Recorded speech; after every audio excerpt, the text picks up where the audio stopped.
J'ai rencontré Benoît sur un malentendu. C'était le soir de Noël, dans une boîte de nuit.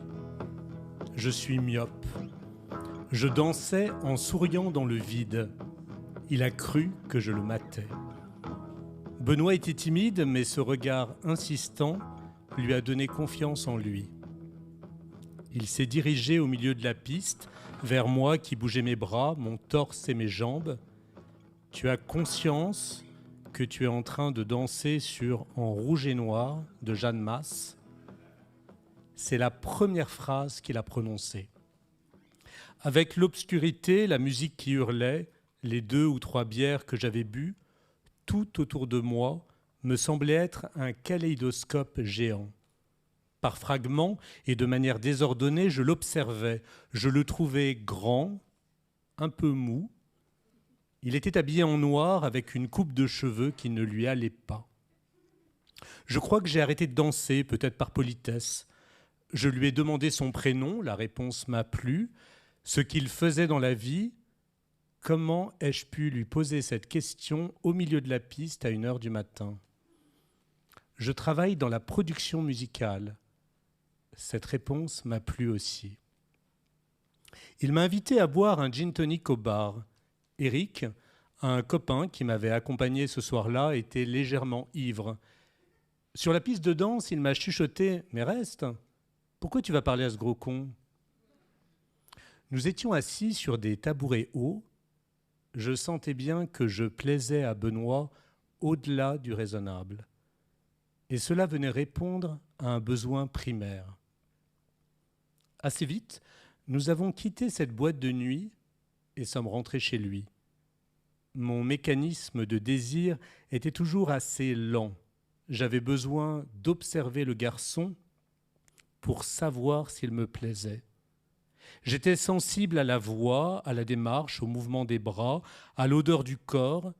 Cela comptait davantage pour moi que la beauté plastique. C'était comme des filtres qui venaient sublimer ou affadir ma première impression du visage, le rendre attirant ou pas. Après 1 heure passée avec Benoît, je ne le trouvais toujours pas vraiment à mon goût. À l'exception de sa taille qui m'excitait, nous sommes arrivés au pied de son immeuble. C'était quelque chose d'assez classique à l'époque. Je rentrais dans le lit du premier venu, presque par curiosité, parce qu'on ne sait jamais. Son appartement n'était pas très grand, la déco aux couleurs un peu hippie ne me plaisait pas beaucoup. Je savais, en entrant chez lui, que je ne ferais pas ma vie ici. J'avais été habitué à un certain luxe. J'avais connu beaucoup d'histoires, certaines passionnelles, d'autres glauques. J'étais parfois tombé amoureux pendant 24 heures. J'avais sucé une dizaine de garçons dans le sous-sol d'une université à Londres. J'avais connu un coup de foudre à Prague. Je m'étais entiché d'un preneur de son dans le porno, d'un écrivain pour enfants, devenu réalisateur à succès, d'un militant d'ACT UP dont la radicalité amoureuse m'apaisait, d'un infirmier qui intervenait dans les zones de guerre. Au milieu de ces fantômes, de ces amoureux de pacotille, j'avançais, je tombais, je m'enflammais. J'avais aussi eu 2 grandes histoires, les 2 phares affectifs de ma vie. Un lycéen rencontré au pèlerinage de Chartres et Vincent, qui avait un peu joué le rôle du père, qui m'avait appris à être heureux. Nous avions passé les années 90 ensemble, il m'avait offert un certain confort financier. On s'était quitté lorsqu'il avait atteint son rêve, devenir rentier à l'âge de 40 ans. Et là, j'arrivais dans le petit appartement de Benoît, en terrain conquis. Il me dévorait du regard. Toutes les paroles que je prononçais le fascinaient. Je le trouvais sympathique. J'étais curieux. Benoît collaborait avec plusieurs artistes, en particulier Bertrand Belin, un Breton, qui s'apprêtait à sortir son 2e album. Je ne connaissais pas la chanson française, je ne connaissais presque rien à la musique, à part les disques de Barbara que me faisait écouter ma mère et quelques albums des années 80 découverts avec Vincent. Dans son salon, qui donnait sur une petite église, Benoît m'a fait écouter des maquettes de chansons, notamment Porto, que j'associe depuis à notre rencontre. J'avais totalement conscience que je n'allais pas rester longtemps avec lui. J'estimais notre histoire à quelques semaines au maximum. J'étais avocat depuis 7 ans. Je venais de m'installer à mon compte pour pouvoir écrire. Je ne publiais pas encore. Je gérais mon temps un peu comme je le souhaitais. Je ne prenais jamais de vacances. Le concept m'ennuyait. Mais je pouvais, sur un coup de tête, tout arrêter pendant une semaine pour rester dans un 2 pièces avec ce garçon qui me faisait découvrir la nouvelle scène de la chanson française. Pendant plusieurs nuits, nous avons dormi ensemble. On quittait à peine son appartement pour aller faire quelques courses ou détendre nos jambes au soleil. Je me laissais porter par cette histoire.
Le soir du réveillon, j'ai présenté Benoît à des amis qui m'avaient invité à dîner. Puis nous sommes allés danser chez ses cousines. Je me souviens que nos corps avaient du mal à s'apprivoiser. Ce n'était pas très grave, on vivait un peu dans une bulle. Début janvier, alors qu'il fallait commencer à réfléchir à la suite, à retravailler aux procédures, aux clients qui me souhaitaient une bonne année et qui voulaient surtout savoir où en était leur dossier, un ancien amant m'a appelé. Il n'y avait plus d'ambiguïté entre nous. Des années plus tôt, on avait passé une nuit ensemble. Il était tombé amoureux de moi. Je l'avais fait souffrir. Il m'avait écrit une lettre qui commençait par ces 3 mots. « Je te hais ». Depuis, on était devenus amis. On faisait partie du même écosystème, on se reconnaissait de loin. On ne se retrouvait pas en tête-à-tête pour déjeuner ou pour dîner, mais il m'invitait à des fêtes. On se croisait dans des bars. Et là, il me passait un coup de fil pour la nouvelle année. Il revenait d'Indonésie. Je ne savais pas bien où se situait cette île sur une carte. C'était sympa, ai-je demandé pour lui témoigner l'intérêt que je portais à ses vacances. « Mathieu, tu ne suis pas l'actualité ?» ?»« Non. » « J'ai failli crever. Il y a eu un tsunami. Tout le monde en parle. » Benoît était à côté de moi. Je n'ai jamais aimé parler au téléphone lorsque je ne suis pas seul. Il y a quelque chose d'incongru qui me dérange. Benoît n'avait pas la télé. Nous n'avions pas acheté les journaux depuis plusieurs jours, pas écouté la radio, pas mis de réveil, croisé personne, sauf cette nuit du 31 décembre. Mais nous n'avions pas parlé de l'actualité, Nous avions beaucoup dansé. Ce tsunami avait déclenché des vagues de plus de 30 mètres dans l'océan Indien. Les télévisions du monde entier avaient diffusé en boucle ces images. En quelques jours, plus de 200 000 personnes étaient décédées. Ce séisme s'était produit à 7h58 du matin, heure de Bangkok, dans la nuit du 25 au 26 décembre, un peu avant 1h en France, pile au moment de notre rencontre. J'aime à penser que Benoît m'a abordé à minuit 58 et 52 secondes, 1 seconde avant le séisme, et que ces mots ont suffi à produire un effet papillon, cette théorie selon laquelle un battement d'aile pourrait générer un ouragan à des milliers de kilomètres. Benoît m'écoutait tisser des liens qui n'en avaient pas, créer de la douceur dans le chaos. Je m'étais construit ainsi, grâce à l'écriture. Tout était devenu en quelque sorte un jeu de poésie depuis mon adolescence. Je palpitais sur mon père interné à Sainte-Anne, sur ma mère alcoolique, sur une violence familiale plus verbale que physique, que j'avais sublimée, non pas parce que je l'enjolivais, au contraire, mais parce que je cherchais toujours ce qu'il y avait de poétique dans ce qui ne l'était pas. C'est sans doute pour cela que notre histoire avec Benoît a tenu. Je ne me projetais pas dans son appartement, dans sa vie, mais dès le début, j'ai sublimé ce qui ne devait pas l'être, le tsunami de notre rencontre. Et aussi peut-être ces problèmes médicaux qu'il a évoqués le premier matin pendant le petit déjeuner au pied d'une énorme affiche rose, celle de la grande bouffe que ses amis d'enfance lui avaient offerte pour ses 30 ans. J'ai un cancer. Benoît m'a annoncé cette nouvelle parce que je venais de parler de ma mère qui avait un cancer des os. Les chimiothérapies ne fonctionnaient pas, elle avait beaucoup maigri, elle ne tenait plus vraiment sur ses jambes. Ses yeux étaient cernés d'une couleur jaune et grise qui faisait ressortir intensément la prunelle de ses yeux. Je préfère te prévenir tout de suite. Cela ne me faisait pas peur.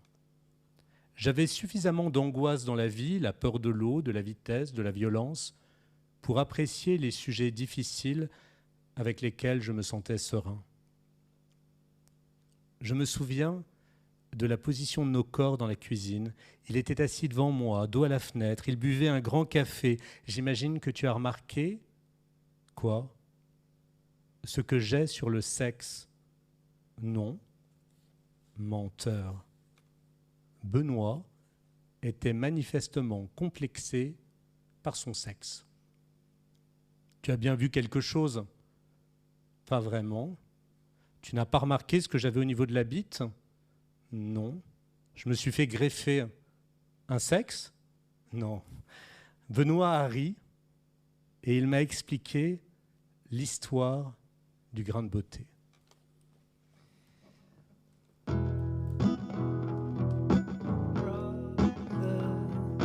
Brother, I don't want to lose you. It's the fast world that's killing us now. I know we'd rather sometimes change our lives. The only thing I want is to live close to you. The only thing I want is to live close to you. The only thing I want is to live close to you. We got to find our ways to be well respected, to see our families proud of the songs we've done. Don't give up, don't give up, we will get a better life. Oh brother, I don't want to lose you. The only thing I want is to live close to you. The only thing I want is to live close to you. The only thing I want is to live close to you.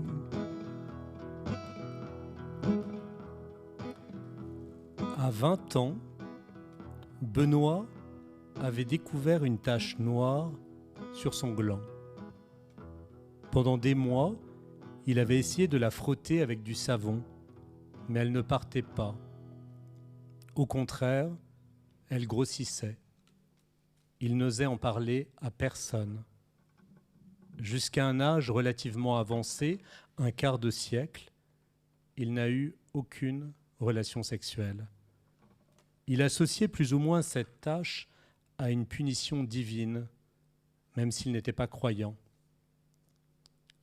Lorsque son grain de beauté a recouvert l'ensemble de son gland, sa muqueuse était donc devenue noire ébène, son angoisse a supplanté sa pudeur et sa honte. C'était le 15 juillet 1998. Il a osé montrer son sexe à un spécialiste de l'hôpital Tenon. « Vous avez un mélanome. À cet endroit, c'est très rare. Il faut vous amputer. » Benoît a secoué la tête. Il en était hors de question. Il préférait mourir avec son sexe entre les jambes plutôt que gagner quelques années grâce à une amputation. Le chirurgien a semblé agacé. Benoît a pris son dossier sous le bras et est allé dans plusieurs hôpitaux pour trouver une alternative. Il a fini par tomber sur la professeure S à l'hôpital Gustave-Roussy. Comme les autres, elle préconisait l'ablation. Mais elle entendait la détermination de Benoît qui ne voulait pas perdre son sexe. Elle a interrogé un jeune chirurgien qu'elle trouvait brillant et inventif. Ensemble, ils ont tenté une opération expérimentale. Benoît s'est fait greffer un bout de la peau de sa cuisse sur le gland. Et ça a marché, plus ou moins. Il a fallu recommencer plusieurs fois, greffer de plus en plus profond, pénétrer dans l'urètre, couper le sexe en deux. Lorsque j'ai rencontré Benoît, il avait déjà subi 3 ou 4 opérations. Cela laissait des traces esthétiques. Il ne pouvait plus pisser droit, il n'avait presque plus de sensations, ses érections étaient compliquées. Mais tout fonctionnait quand même. Il avait son sexe entre ses jambes. Je me souviens que j'avais été impressionné par cette histoire. J'avais le sentiment d'être devant le garçon le plus viril de Paris. Combien d'hommes auraient été prêts à conserver leur sexe au risque de perdre leur vie? Cette question enfantine me trottait dans la tête. En mars 2005, 3 mois après notre rencontre, Benoît était hospitalisé pour une Xème greffe.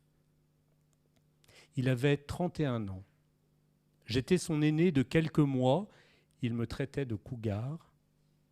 On passait toutes nos soirées ensemble. Ses jours à l'hôpital étaient drôles et tendres. On s'écrivait des lettres manuscrites. Parfois, j'étais autorisé à dormir à côté de lui sur un lit pliant. Notre relation avait basculé. Elle était devenue sérieuse. Moi aussi, j'étais tombé amoureux.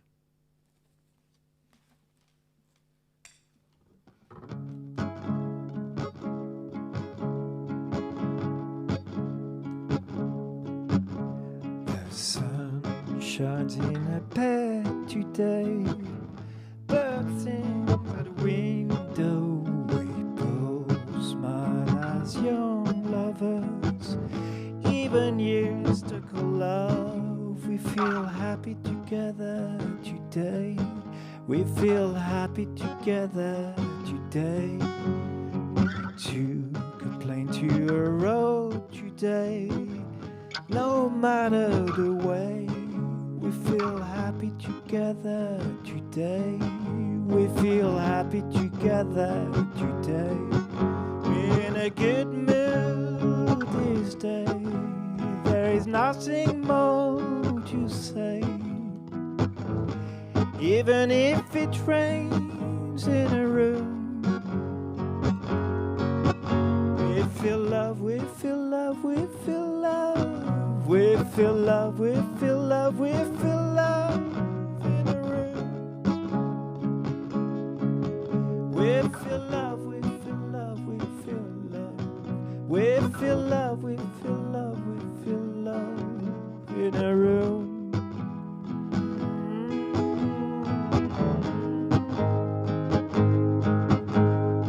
Sun shines in our head today. Birds fly in our brain. Our room seems like a field today. No matter if we're lost, we feel happy together today. We feel happy together today. We're in a good mood this day. There is nothing more to say. Even if it rains in a room,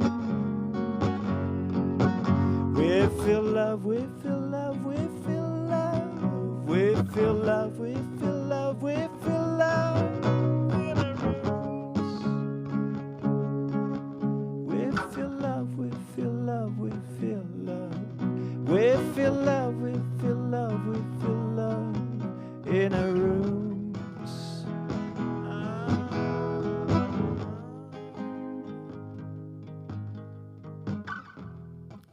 Dans les mois et les années qui ont suivi, Benoît et moi avons construit une mythologie autour de ce remake un peu sombre du battement d'ailes d'un papillon, devenu la première phrase prononcée par Benoît, capable de déclencher à l'autre bout du monde un ouragan devenu un tsunami, ce qui n'avait, paraît-il, rien à voir, m'avait expliqué une amie titulaire d'un doctorat en tectonique des plaques. 15 ans après notre rencontre, Benoît est mort de son grain de beauté. Cette théorie de l'effet papillon m'est alors revenue en boomerang. Je me suis accroché à elle pour pénétrer dans cette période de deuil, comme d'autres probablement vont à l'église. J'ai consacré des heures, des jours, des semaines à la triturer dans tous les sens. Était-ce une simple métaphore, une réalité scientifique, une légende urbaine? La première phrase que Benoît a prononcée, le dernier souffle qu'il a expiré, ont-ils eu un impact sur le monde?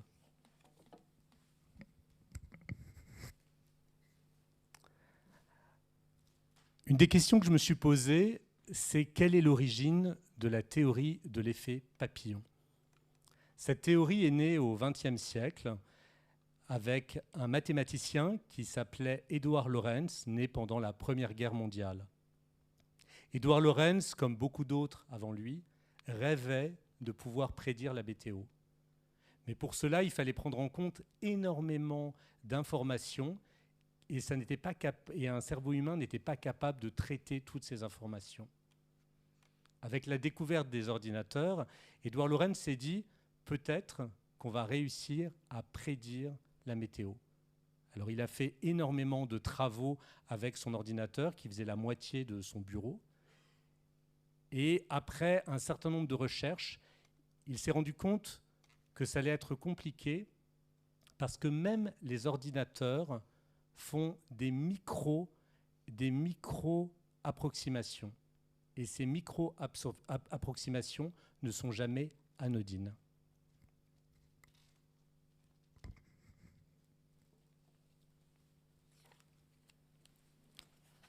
En 1962, Édouard Lorenz présente ses travaux au cours d'une conférence de mathématiciens.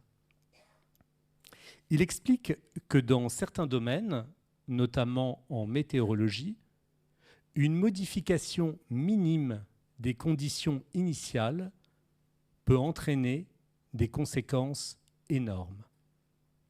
C'est pourquoi il est impossible, quelle que soit la puissance de calcul d'un ordinateur, de prédire le temps qu'il fera plus de 15 jours à l'avance. Parmi les personnes venues l'écouter, un météorologue se lève et pose une question. Êtes-vous en train de nous expliquer qu'un battement d'aile de mouette peut entraîner un changement de la météo ? Oui, répond Lorenz, qui n'avait pas pensé à la question sous cet angle. Aujourd'hui encore, personne ne sait qui était ce mystérieux inconnu qui a formulé cette hypothèse. Cette histoire du battement d'aile d'un oiseau signifie qu'une modification infime, un mouvement microscopique dans l'air, le souffle d'une voix, peut entraîner un bouleversement météorologique gigantesque. Cela signifie, par exemple, que le dernier souffle de Benoît a peut-être eu un impact sur la météo. Est-ce vrai ? Ce phénomène est-il prouvé scientifiquement ? Si oui, ce serait énorme. De retour chez moi, je fais des recherches sur Internet. Dans les jours qui suivent, j'appelle des spécialistes. J'y vais au bluff, ils sont à leur bureau et soudain, ils entendent la voix d'un veuf dont ils n'ont jamais entendu parler. Souvent, ils ont du mal à saisir l'intérêt de mes questions. Pourquoi ai-je besoin d'entrer autant dans les détails ? Oui, la théorie de l'effet papillon existe sur un plan mathématique. Ils égrènent des précisions que je ne comprends pas. Ils m'agacent à ne pas répondre à mes questions. Est-ce que le dernier souffle de Benoît a pu avoir un impact sur la météo ? Si oui, fallait-il que la fenêtre de sa chambre soit ouverte ? Ou son souffle a-t-il pu passer sous la porte, traverser les couloirs, perturber une donnée atmosphérique puis prendre de l'ampleur ? Chacune de ces interrogations m'apportait son lot de douceur. Benoît était présent quelque part sur Terre, pas en qualité de fantôme, mais parce que son souffle avait peut-être laissé une trace. Et quelle était la durée minimum entre le battement d'aile d'un papillon et un changement notable de la météo ? Quelle était la distance moyenne entre ces deux événements ? Et pendant combien de temps mon mari pourrait-il influencer la météo de France, d'Europe, du monde ? Mes interlocuteurs finissaient par lâcher l'affaire, par me laisser parler en boucle sur le souffle de Benoît, qui avait peut-être traversé les frontières, généré un ouragan, couvert de pluie une ville, créé un arc-en-ciel ailleurs. J'étais comme un enfant qui s'émerveille devant l'impossible. 3 ans plus tard, je mesure à quel point mes questions devaient être déstabilisantes, voire agaçantes, pour ces hommes et ces femmes qui étaient au milieu de leurs réflexions, de leurs travaux, de leurs réunions, et qui se trouvaient pris en otage par un veuf exalté. Avait-il peur que je saute d'une fenêtre ? Est-ce pour cela qu'il n'osait pas me raccrocher au nez ? Que certains perdaient 1 heure avec moi au téléphone ? Au fur et à mesure, je me racontais une histoire basée sur des faits scientifiques que j'extrapolais. Je n'inventais rien, mais je ne comprenais pas toujours tout.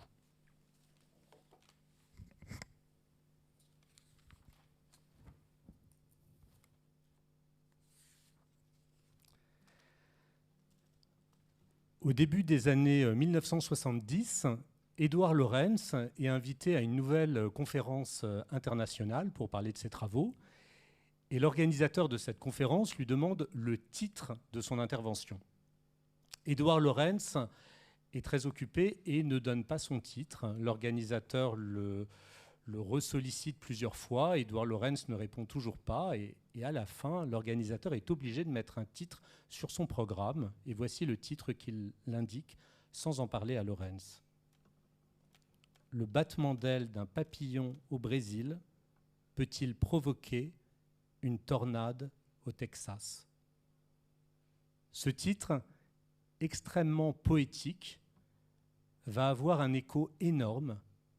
Il va parler à tout le monde, il va rentrer dans le langage courant, et aujourd'hui, c'est probablement l'expression mathématique la plus connue au monde.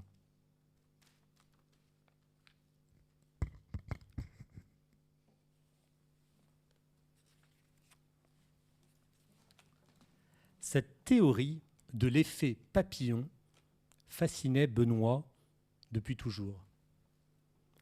Il m'en avait parlé dès nos premières vacances au cours d'un petit déjeuner en terrasse. Nous avions lu un fait divers dans le journal. Une femme, qui était en retard à un rendez-vous, avait slalomé avec sa voiture au milieu des bouchons. Elle avait finalement été bloquée par un camion de pompiers. Cela avait duré quelques secondes. Pile au moment où un bloc de béton s'était détaché d'un immeuble et l'avait tuée après avoir perforé le toit de son véhicule. Benoît n'en revenait pas. La probabilité pour qu'elle soit à cet instant, à cet endroit précis, était infiniment minime. Il fallait une conjonction d'innombrables éléments. Être en retard, slalomer d'une certaine manière, être stoppé par un camion de pompiers. Ce fait divers le bouleversait. En réalité, toutes les histoires sont construites de la même manière. Il suffit de se pencher dessus pour en avoir conscience. C'est d'ailleurs un des points communs du droit et de la littérature, cette obsession du lien de causalité avec une approche à la fois rigoureuse et romanesque. Je crois que c'est ce que nous apprend la théorie de l'effet papillon. Quelle que soit la réalité, même si elle est glauque, difficile, injuste, on peut toujours raconter une histoire. Et cela peut la rendre merveilleuse, ou au moins supportable. C'est en tout cas la seule chose sur laquelle nous conservons une certaine maîtrise. En ce sens, écrire est parfois la seule option qui s'offre à nous.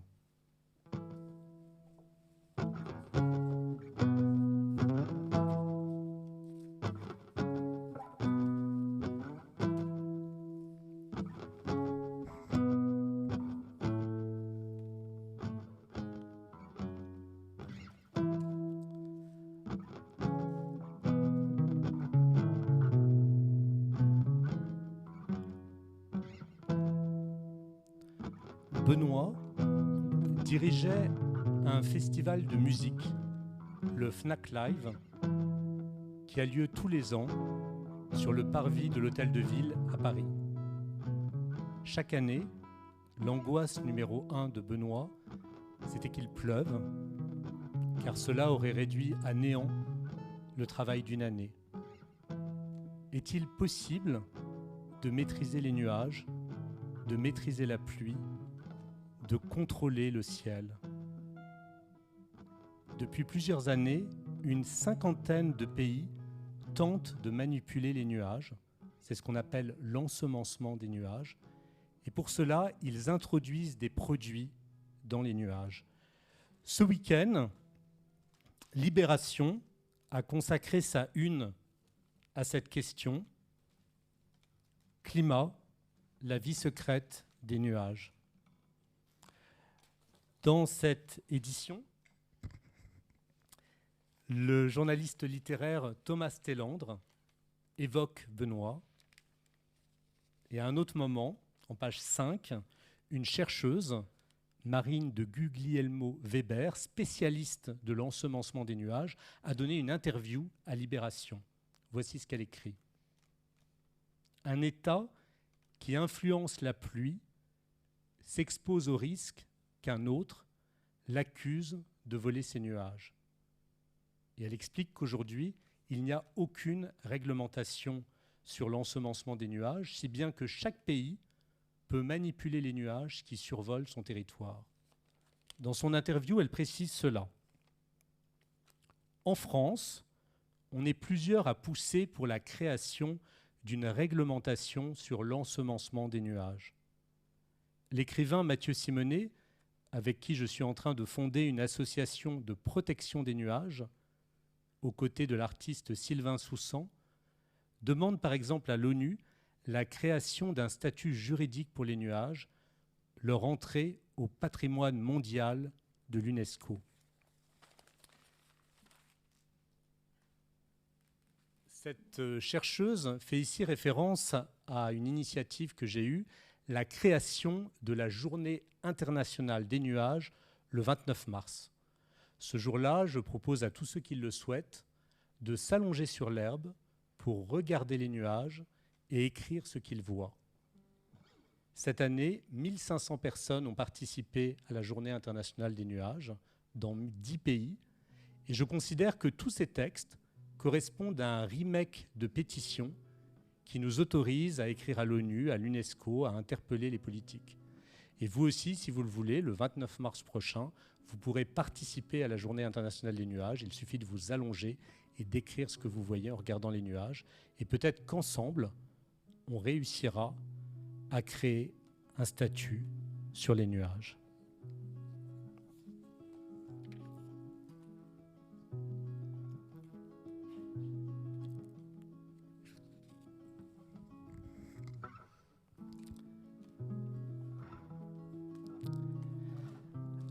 Alors, très concrètement,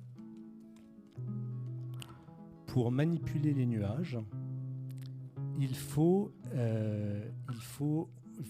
introduire de l'iodure d'argent dans des boîtes qui s'appellent des générateurs au sol.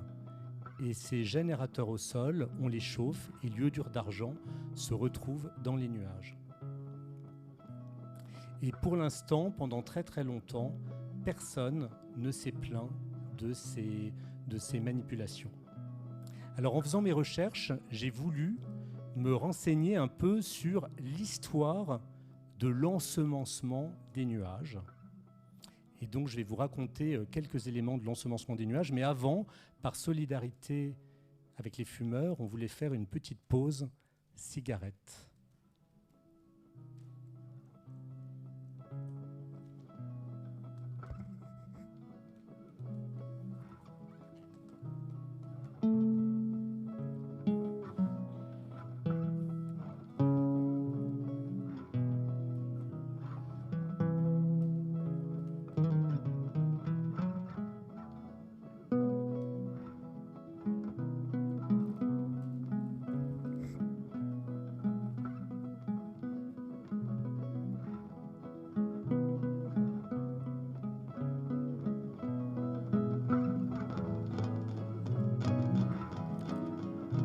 Toutes les photos que vous voyez depuis tout à l'heure, elles ont été réalisées par un photographe qui s'appelle Nathaniel Goldberg. Et nous avons de la chance parce qu'il est dans la salle et je vais lui proposer de venir sur scène.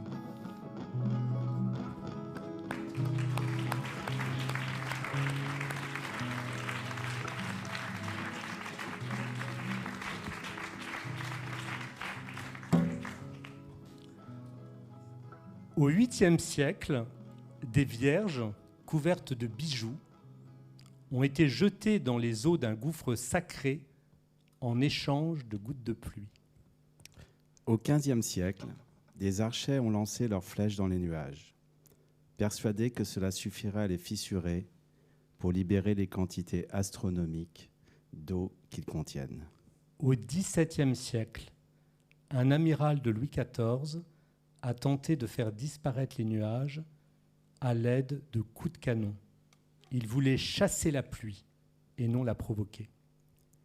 Au XIXe siècle, on estimait que les précipitations étaient provoquées par la rencontre de masses d'air de températures différentes. C'est pourquoi un météorologue a brûlé 5 hectares de forêt en Virginie pour tenter de produire des précipitations. Au XXe siècle, un scientifique a eu l'idée d'introduire de l'iodure d'argent dans les nuages afin d'accélérer le processus de pluie. Au XXIe siècle, 1 milliard de dollars ont été dépensés par l'État chinois dans le cadre d'un projet de recherche sur la manipulation des nuages. En Russie, des scientifiques se mobilisent depuis longtemps pour créer un beau ciel bleu lors des Jeux olympiques ou des défilés militaires. En Afrique, la manipulation des nuages serait la solution miracle pour lutter contre la sécheresse. Devons-nous encourager ou craindre ces évolutions techniques ? Sommes-nous en train de jouer aux apprentis sorciers ? Ou au contraire, sommes-nous au seuil d'une avancée majeure de la civilisation ? Alors, pendant longtemps, il n'y a donc pas eu de plainte sur l'ensemencement des nuages. Et la première plainte que j'ai trouvée dans mes recherches date du milieu des années 60. Ça se passe au Québec. Et pour la première fois, certains se sont dit que ça posait peut-être un problème de manipuler les nuages.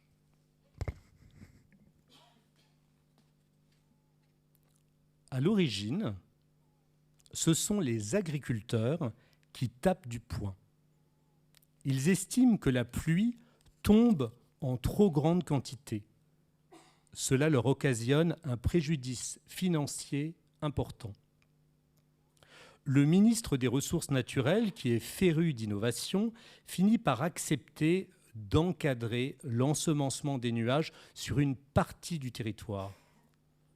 Dorénavant, un peu comme pour les périodes d'interdiction de la chasse, on ne pourra plus manipuler le ciel pendant 3 périodes stratégiques, le temps des semailles et des récoltes, c'est-à-dire du 15 mai au 15 juin, du 10 juillet au 10 août et pendant tout le mois de septembre. Cette décision rend furieuse la société Weather Engineering Corporation en charge de l'ensemencement des nuages. Celle-ci vient en effet de perdre plus de 25% de son chiffre d'affaires. Son vice-président, un certain monsieur Power, prend la plume pour rappeler au ministre que cette décision est scientifiquement absurde. En particulier, elle met un point d'arrêt au plus long projet d'ensemencement opérationnel au monde, ayant fonctionné en continu pendant plus de 10 ans. Par la suite, un journaliste publie un calendrier des nuages. Il titre « Le ministre des Ressources naturelles octroie 90 jours de soleil cette année ». Il fait ici référence aux 3 mois pendant lesquels l'ensemencement des nuages est interdit. Ce calendrier, qui présente des petits soleils souriants lorsqu'il pourrait faire beau et des nuages tristes quand ils sont ensemencés, a l'effet d'une bombe auprès d'une lectrice, Janine Simard. Cette habitante d'Alma, une petite ville de 20 000 habitants, prévient son amie et voisine, Georgette Georgieff. Toutes les deux sont scandalisées qu'on puisse manipuler la météo. Cela revient à ouvrir la boîte de Pandore. Et le pire, pense-t-elle, ce sont les hommes. Ces agriculteurs qui ont fini par accepter le principe de l'ensemencement des nuages, fût-ce à temps partiel. Ils ont pactisé avec le diable. Avant l'heure, Janine et Georgette se lancent dans un mouvement d'écoféminisme, formule qui n'apparut qu'une décennie plus tard sous la plume de Françoise d'Aubonne. D'abord, elles réunissent 5 autres voisines. Elles font le point sur les effets secondaires de cette manipulation des nuages. Sans soleil, les enfants bénéficient de moins de vitamine D et grandissent moins vite, argumente-t-elle. Quelques jours plus tard, elles obtiennent une salle à l'hôtel de ville pour organiser un débat avec d'autres femmes de la commune. Cette réunion est un succès. Elles sont nombreuses à s'exprimer au micro. Les journalistes les appellent les Dames d'Alma, Ensemble, elles se sentent fortes pour un combat qu'elles estiment juste. Fin avril, les Dames d'Alma lancent une pétition contre l'ensemencement des nuages. Elles veulent obtenir le soutien de femmes exclusivement. Cela leur semble très important pour ce combat écologique. Jeannine Simard devient rapidement l'ambassadrice de ce mouvement qu'elle baptise Opération Parapluie. Elle s'exprime posément, inspire confiance, elle incarne la sincérité et le bon sens. Les deux voisines, accompagnées d'autres militantes, se déplacent jusqu'à Montréal. Elles pénètrent dans les locaux du ministère des Ressources naturelles. Elles exigent d'avoir accès aux documents officiels. Depuis quand ces ensemencements sont-ils pratiqués? À quelle échelle? Pour quels avantages? Et quels en sont les effets secondaires? Chaque question brûle leurs lèvres. Elles veulent des réponses maintenant. Sur place, on tente de les raisonner. Elles ne peuvent pas avoir accès aux archives. Et de toute façon, elles ne pourraient rien trouver d'autre que ce qui a déjà été publié par la presse. Cette réponse ne les satisfait pas. Mais elles ont beau insister, elles n'obtiendront rien de plus.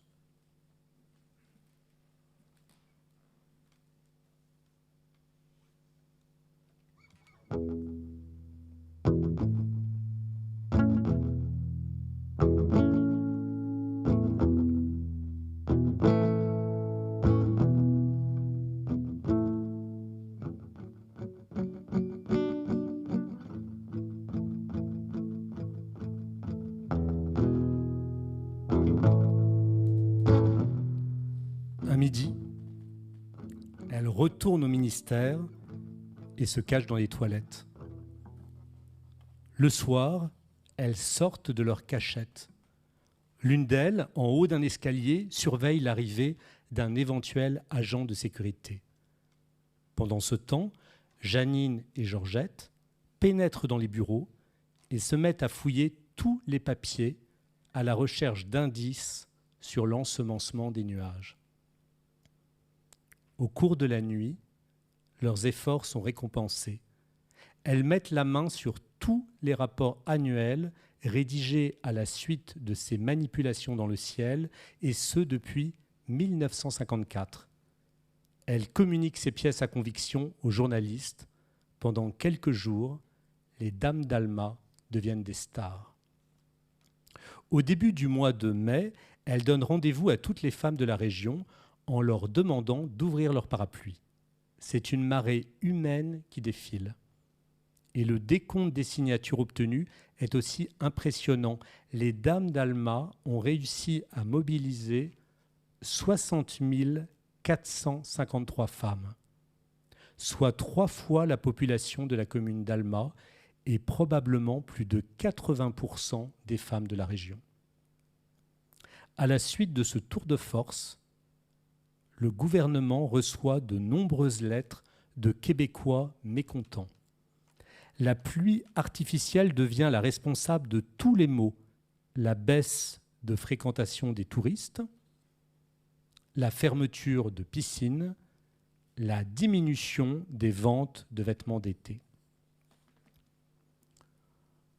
Le ministre des Ressources naturelles consent à recevoir les Dames d'Alma.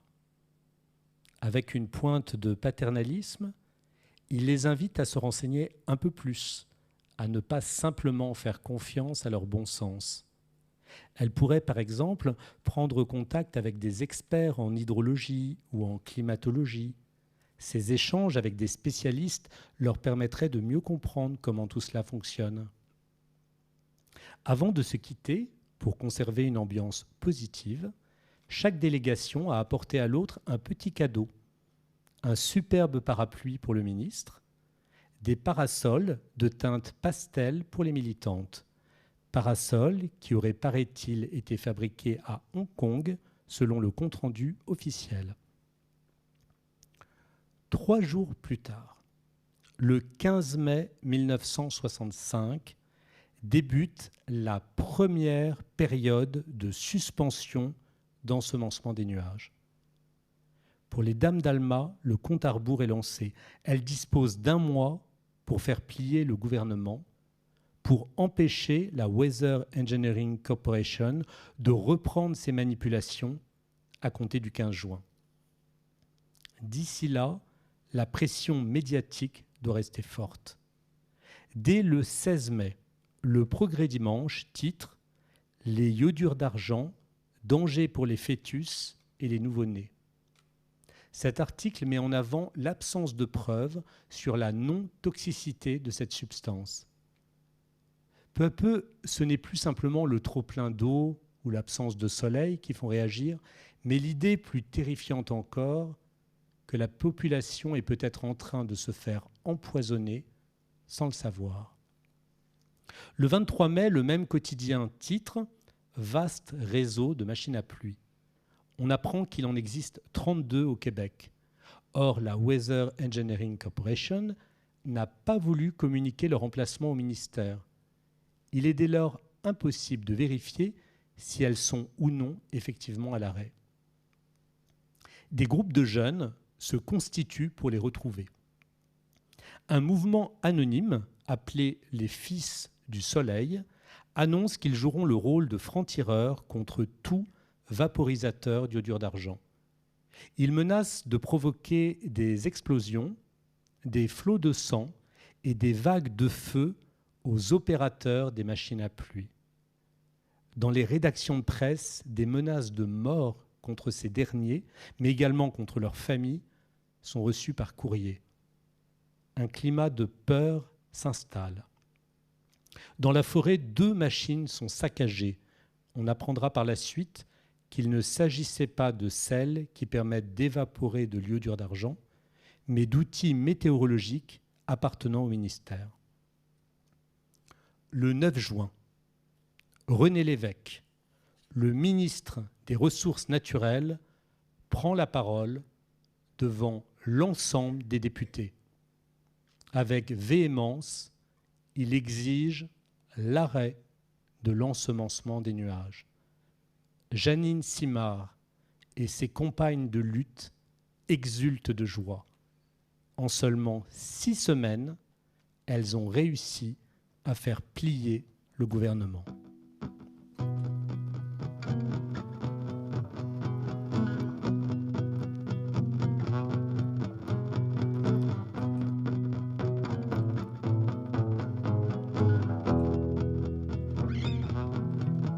À la guitare et au chant, Benoît Rau.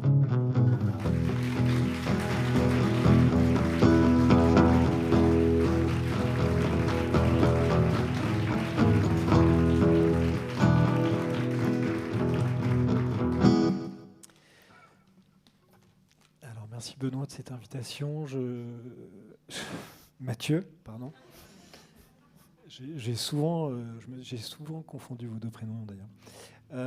Moi, j'ai rencontré Benoît en 2009 et voilà, on était tous les deux à une période un peu compliquée de nos vies. Je crois qu'il ne travaillait pas encore pour la FNAC.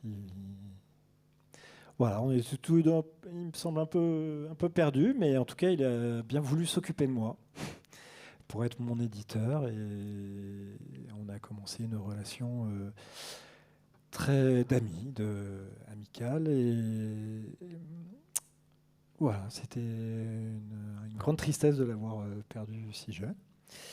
Et étonnamment, j'ai choisi une chanson d'un artiste qui a été programmé au dernier Fnac Live, qui sera la dernière chanson de la soirée. C'est une artiste qui s'appelle Zao Zagazan.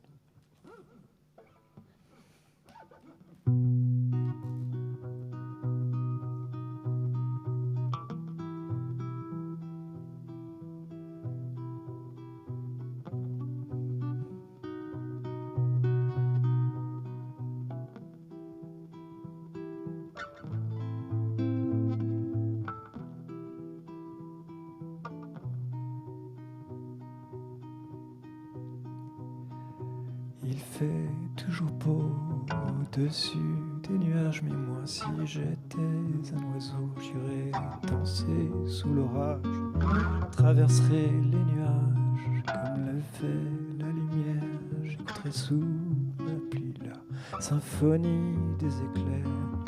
Dès sa plus tendre enfance, elle ne savait pas parler autrement qu'en criant tout bas.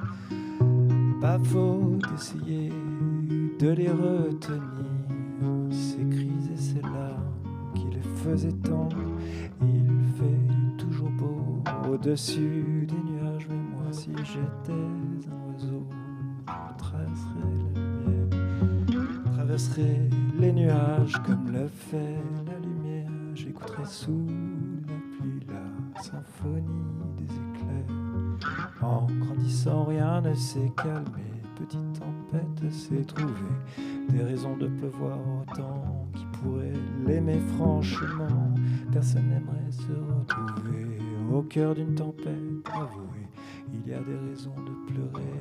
Elle a ses raisons, mais il fait toujours beau au-dessus des nuages. Mais moi, si j'étais un oiseau, j'irais danser sous l'orage, traverserais les nuages comme le fait la lumière, j'écouterais sous la pluie la symphonie des éclairs.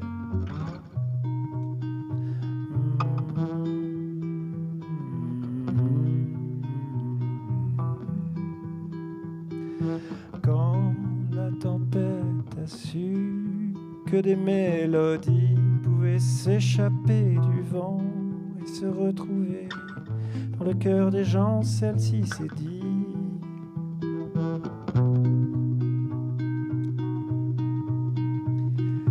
nulle raison d'envier le soleil, je ferai danser les gens au rythme de mes pleurs. La tourmente de mes chants viendra réchauffer les cœurs, réchauffer mon cœur. Il fait toujours beau au-dessus des nuages, mais moi si je suis de ces oiseaux qui font danser les orages, je traverserai tous les nuages pour trouver la lumière en chantant sous la pluie la symphonie des éclairs.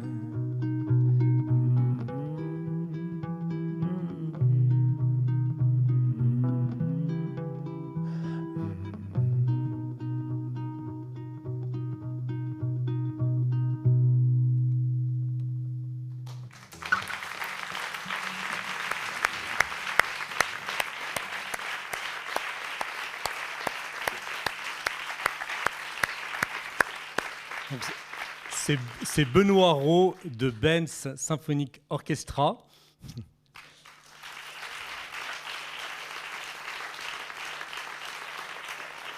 Nathaniel Goldberg, photographe. Au son, nous avons Adrien Vichera et Abel Roux.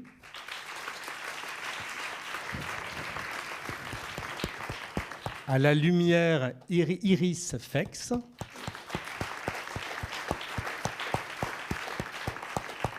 Au design graphique, Élodie Transvoise. À la vidéo, Marilyn Mugot. Et un immense merci à toute l'équipe de la Maison de la Poésie, et notamment à Olivier Chaudançon et Arnaud Catherine, qui sont précieux pour les écrivains.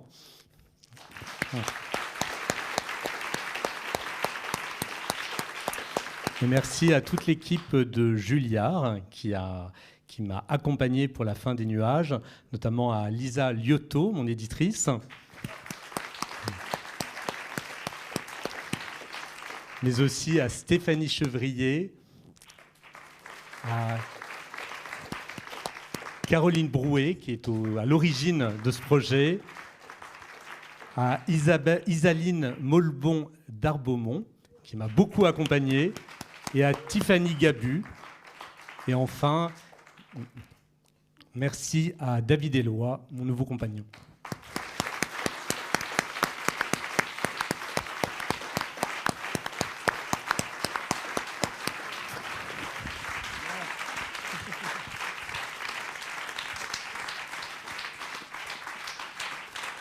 Et puis on pourra se...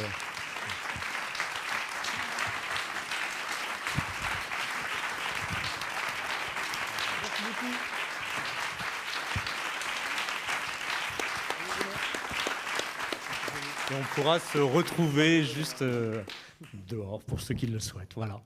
Merci beaucoup.